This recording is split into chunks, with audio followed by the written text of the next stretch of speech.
लिया और इतना करके 5 मिनट जहाँ बैठे वहां ही ध्यान कर लो। राइट, हमको ऐसा लगता है जैसे हम दुनियादारी में रहते हैं, हमारे पास टाइम नहीं बचता है, हम ध्यान नहीं कर पाए। तो जिस बेड से उठे, राइट, ध्यान करने के लिए अच्छी बात है, प्रशस्त जगह पर बैठो और कुछ भी नहीं हो रहा है, बाद में उठने के बाद कोई स्कोप बचता नहीं है, तो जहाँ उठे वहीं खाली हाथ धो लो, आंखें धो लो, जिससे फ्रेशनेस आ जाए और वहां ही बैठ करके जैसे रेलवे ट्रैक में मुझे ध्यान करना बहुत पसंद है, पर अपने पास टाइम उतना ही है कि ध्यान करा नहीं पाते। कभी अपन टाइम मिलेगा तो एक आध दिन शाम का सेशन, जैसे उस दिन वैसे ध्यान का सेशन शाम को, पर सपना कीजिए, पर शाम को कर सकता हूँ, पर शाम को करने के लिए उनको पहले नोटिस देनी पड़ती है ना। इतनी शॉर्ट नोटिस में सब इकट्ठे हो सकते हो तो कोई दिक्कत नहीं, शाम को तो कर सकते हो, है ना। हाँ, ये अभी मॉर्निंग में तो सब फ्री हो ही जाते, बट शाम को यदि करना हो तो कर सकते। तो क्या करना चाहिए, ध्यान करना चाहिए। तो ध्यान में कैसा, तो आप ऐसा सोचो कि आप मैं एक सैंपल बताऊंगी, राइट। आप जैसे रेलवे के प्लेटफॉर्म पर बैठे हो, आपकी ट्रेन आने में देरी है, तो रेलवे प्लेटफॉर्म पर बैठा हुआ पैसेंजर क्या करता है, देखता रहता है कि कौन सी ट्रेन आई, कौन सी गई। उसको नॉर्मली बैठा है, जितनी भी ट्रेन आ रही है, जा रही है, किसी की गाड़ी छूट रही है, कोई भाग के उसको कैच कर रहा है, कुछ भी हो रहा है, उसको कोई फर्क पड़ रहा है, उसके सामने सब आ रही है, जा रही है, उसको कोई वो न्यूट्रल है, कोई लेट भी हो जाए तो भी कोई फर्क नहीं पड़ता है, ट्रेन जल्दी आ रही तो भी कोई मतलब नहीं। ऐसे हमको ऐसा सोचना चाहिए सुबह में उठ के कि मैं एक न्यूट्रल आत्मा हूँ, राइट, यानी ना मैं कहीं अटैचमेंट में हूँ, ना कोई अवेयर में हूँ, ना किसी से राग, ना किसी से द्वेष।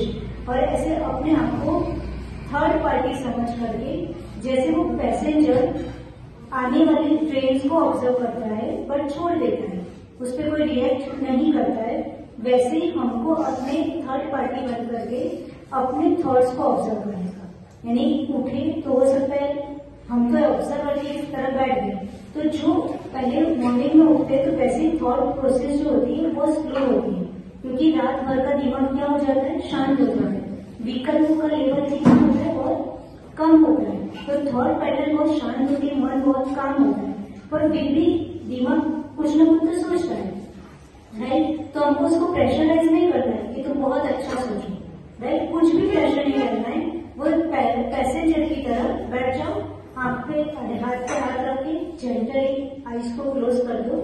अब ये सोचो कि ये रेलवे ट्रैक है, यहाँ पे यदि रेलवे ट्रैक ना समझ के थॉट्स ट्रैक है, अब यहाँ जो थॉट्स आ रहे हैं उसको ऑब्जर्व करो। क्या करो, हो सकता है कोई गलत थॉट नहीं आ गए, क्योंकि रात में हम क्या देख के सोए थे, क्या बात करके सोए थे, राइट, वो थॉट पहले आता है। जैसे ये जीवानी है, मैंने एक पेंसिल बीच में रखी, पढ़ते पढ़ते उठना पड़ा, तो विसर्जन करके वो पेंसिल जहाँ थी वहां ही रखी कि मुझे याद था, क्षेपा रखा, राइट, ओपन करना। जब मैं बुक ओपन करूंगी तो क्या ओपन होगा, जहाँ पे पेंसिल रखी है वो पेज ओपन होना है। सेम है कि हम रात में लास्ट में क्या करके सोए, अच्छे भाव से सोए या कोई घर की किचपिच हो गई उस भाव से सोए, अथवा कोई ऐसी वीडियो देखकर सोए जिससे दिमाग खराब हुआ, राइट, कोई ऐसी दुनियादारी में इधर युद्ध हुआ, वहाँ वॉर होने वाला है, बांग्लादेश में होने वाला, इधर होने वाला, पाकिस्तान भारत, ये कुछ देख के न्यूज देख के सोए हुए, तो सुबह में जब आप आंख बंद करके बैठोगे तो हो सकता है वो विचार आपके मन में, क्योंकि लास्ट में उसको डेटा कौन सा मिला था, वो वाला डेटा मिलेगा माइंड, राइट, तो वो सीधा क्या करेगा, वो आपको देगा। तो ऐसा लगेगा रे सुबह में उठ के कौन सा विचार आ रहा है, अब तो मेरा पूरा दिन भी खराब जाएगा, ऐसा होता है ना कि अब देखो सुबह में इसका मुंह क्यों देख रही है, अब तो मेरा पूरा दिन, यानी किसी से नहीं बनता है तो व्यक्ति क्या बनता है, किसी से झगड़ा होता है, ऐसा कोई व्यक्ति होता है जो किच करता ही रहता है, अब वो व्यक्ति सुबह में देख जाए तो व्यक्ति क्या करता है, अरे इसका चेहरा कहाँ देख रही है, अब तो मेरा पूरा दिन अच्छा होने वाला, यानी तुम्हारा दिन बेसिकली बहुत अच्छा ही होने वाला था, बट तुमने पहले ही थोड़ा क्या किया, इसका चेहरा देखा, लेकिन हर बार मेरा दिन क्या जाता है, खराब जाता है, राइट। अब हर बार ऐसा सोचा तो अब क्या होगा, खराब, नहीं, पूरा दिन अच्छा था बट तुमने सोचा गलत, तो अब तुम यहाँ से बाहर निकले, वहाँ पानी तक स्लिप हो गए। अब गलती तो माना कि पानी का तुमने देखा, आज उसका चेहरा देखा ना, इसीलिए मैं क्या हो गया बोलते ना, यानी सारा ब्लेम जो नहीं पसंद है उस व्यक्ति पे डालते कि आज उसने बोला देखो शुरू हो गया, शुरुआती मेरी सुबह की, अब पूरे दिन ये चलता ही रहेगा चलता ही रहेगा। तो सुबह में आपको बहुत पावरफुल बनना था, बट हम ब्लेमिंग करते हैं कि ये कहाँ दिख गया, इसका चेहरा तो देखना ही नहीं था, ये सुबह में उठ के इन्होंने बस यही बोल दिया, घर के लोग यही चालू पड़ गए कि ये नहीं है वो नहीं है, आपने ये नहीं किया, नदिया में हो रहा है, किचपिच कभी कभी हो जाता है। तो उस समय इन सबको छोड़ो, इसलिए सुबह में सबसे पहले अपने आप को चार्ज करो, राइट। और चार्ज हमेशा मेडिटेशन के थ्रू ही होता है।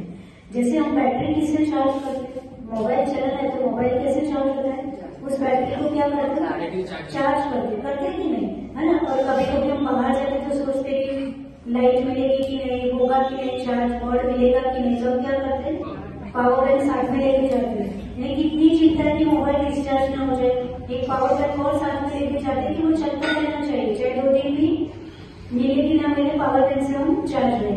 हम भोजन कहीं बाहर जाते हैं तो क्या करते हैं, थोड़ा नाश्ता साथ में लेके जाते, क्यों, क्योंकि बाहर मिला नहीं मिला हमारे अनुकूल शुद्ध है ना, विदाउट आलू प्याज मिला नहीं मिला, रात पड़ गई तो हमारे पास कुछ होगा तो हमारा काम, तो शरीर चले इसलिए हमने क्या किया, कुछ न कुछ लिया। मोबाइल चले इसलिए हमने क्या किया, पावर बैंक लिया। लेकिन आत्मा चले इसके लिए हमने क्या किया, कुछ भी किया नहीं। आत्मा की कोई कैसे, और प्रॉफिट और लॉस जो भी होगा वो किससे होगा, आत्मा से ही होगा, राइट। यानी आत्मा से लॉस का मतलब तुम आत्मा का नुकसान करोगे तो तुम्हारा ओवरऑल क्या है, नुकसान होंगे।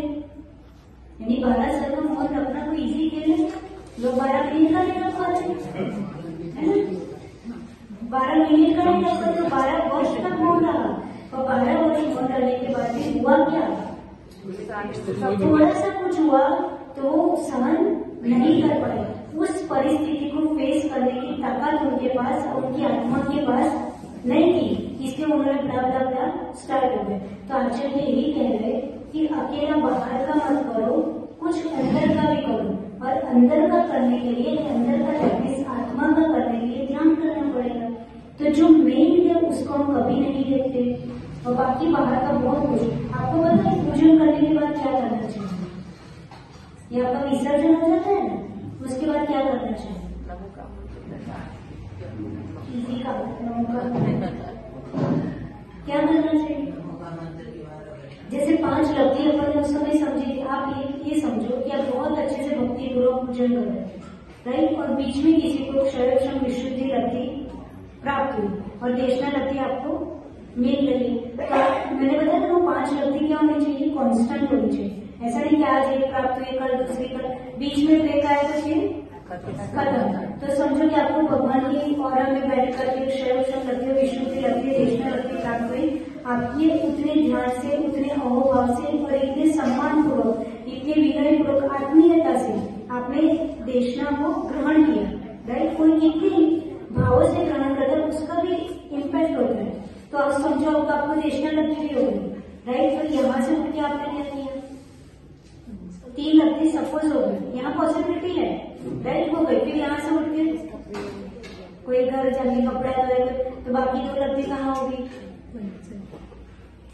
वो होने की पॉसिबिलिटी है नहीं है। क्षरक्षम विशुद्धि देखना तो हो गई, अब 2 तो करनी पड़ेगी, आप तो बिल्कुल किनारे पर पहुंचने वाले, यानी प्रायोगिक हो गई तो कारण अपने आप होने वाली है, तो फिर कैसे होगा। तो आचार्य ने बोला,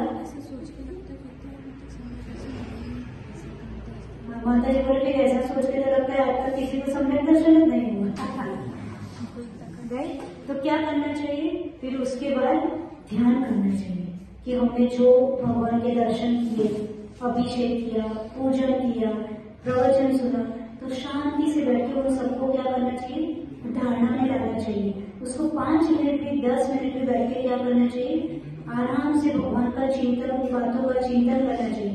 तो हो सकता है कि वो जो ध्यान में बैठे उस समय पे आपकी विशुद्धि क्या है, कांस्टेंट है, राइट। और वहाँ प्रायोगिक और करंट लब्धि प्राप्त होने के चांसेस है, पर हम बीच में क्या कर देते थे, ब्रेक कर देते, राइट। अभी हम दर्शन करने आए फॉर एग्जाम्पल, ठीक, वहां आए, जी हम तो भगवान को झुक नहीं पाए, माता जी इच्छा नहीं, राइट। तो हमको ये भी पता होना चाहिए कि हमको दर्शन कब कैसे करना, कहाँ करना, राइट। अब ठंडे ठंडे हाथ है, अब तुम तो सब हमारे पैर छू के गरम कर रहे हो, और इतने सारे लोगों के ठंडे हाथ, तो हम इधर ऐसे भी देखिए, मना नहीं है, पर अपना विवेक भी तो होना चाहिए, भक्ति के साथ विवेक भी होना चाहिए। पैर छूना अकेला कंपल्सरी नहीं होता है, पर ये भी तो देखो हमारे टेम्परेचर कितना है हाथों में, राइट। हम लगाए जा रहे हैं, फिर कम पड़ रहा है तो जैसे वो पहले के जमाने में करते थे, वो घुटने से लेकर नीचे तक बिल्कुल आप अच्छे ठंडे हाथ से, राइट, पूरे प्रणाम कर लोगे। तो ऐसा नहीं, हर चीज के पीछे क्या होना चाहिए, विवेक होना चाहिए कि कैसा मौसम है, क्या करना, कैसे करना है ना। हम इतने लोग हैं, जैसे सपोज कल चतुर्दशी थी तो ज्यादा लोग थे, ठीक, तो अब इतने लोगों को एक एक एक एक एक करेगा तो 5-7 मिनट तो आप इधर ही, और यही हम सिस्टमेटिक जैसे साधु यहाँ से निकल रहे हैं। फिर करने का तरीका हमें दर्शन ही करना है ना, तो हम दोनों ही साइड खड़े हो जाओ और आराम से कर लो। तो एक साथ 1 मिनट हमारी भी नहीं बिगड़ेगी, और आराम से कोई देखने वाला भी क्या करेगा, सिस्टम। नहीं तो हम इधर खड़े, माता जी इधर खड़ी है, और ये दोनों के बीच में एक आके दर्शन करेगा, उल्टा घूम के करेगा या हमको धक्का लगाएगा, यानी एक के दर्शन हो रहा है, दूसरे को धक्का लग रहा है। तो ऐसे पैर छूने से क्या मतलब, पीछे कौन खड़ा है वो देख लूंगा, ठीक। तो हम ऐसा आराम से दोनों साइड क्या हो जाए, राइट। और सही में चलते समय कोई भी साधु नहीं छूने चाहिए। अब कल हम यहाँ से उतर रहे थे, यहाँ से उतरना, अभी पैर एक नीचे होने वाले हैं, उसके पहले किसी ने छू लिया, अब वो समझो अनबैलेंस हो सकता है ना। मैं रखने वाली हूँ, आपका बीच में हाथ लग गया, अभी आपको ना लग जाए इसलिए मैं उठा कर, कुछ भी हो सकता है, तो वो क्या होता है, अनबैलेंस। तो ऐसे पैर छूना अविवेक है। क्या होता है, आराम से वहां खड़े हो जाओ, लाइन से दर्शन ही करना है, बैठ करके गवासन लगा करके, गवासन लगा नहीं हो रहा है तो खड़े रहो, और वहां से आराम से विनय पूर्वक इच्छा में कर लिया, तो सबको एक साथ आशीर्वाद मिलता। और कितना सुंदर दिखता, बाहर से कोई आता तो भी देखो कितने विनय लोग हैं, कितने अच्छे से बैठ के कर रहे हैं, राइट। और नहीं बैठ पाते तो खड़े खड़े कर लो। पर ऐसे हम कोई भी क्रिया करें, देखो सेलिब्रिटी जितने भी होते हैं ना, उनको भी 24 घंटे ही मिलते हैं, 24 घंटे, पर वो इतने आगे पहुंचे तो कैसे पहुंचे, उनका हर काम करने की सिस्टम होती है। वो भी नहाते हैं, आप लोग भी नहाते हो, राइट, वो भी भोजन करते हैं, आप लोग भी भोजन करते हो, वो भी पूरा, आप भी 8-10 घंटे दुकान में मेहनत करते हो, वो भी अपने अपने फील्ड में 8-10 घंटे काम करते हैं, और वो सक्सेस हुए, अपन नहीं हुए, क्यों, वही काम करने के उनके पास क्या है, सिस्टम है, मेथड है। वही काम वो कैसे करते हैं, बिल्कुल सिस्टमेटिक साइंटिफिकली मेथड पूर्वक करते, तो उतने ही टाइम में वही काम बहुत सारा आउटपुट देके जाता है।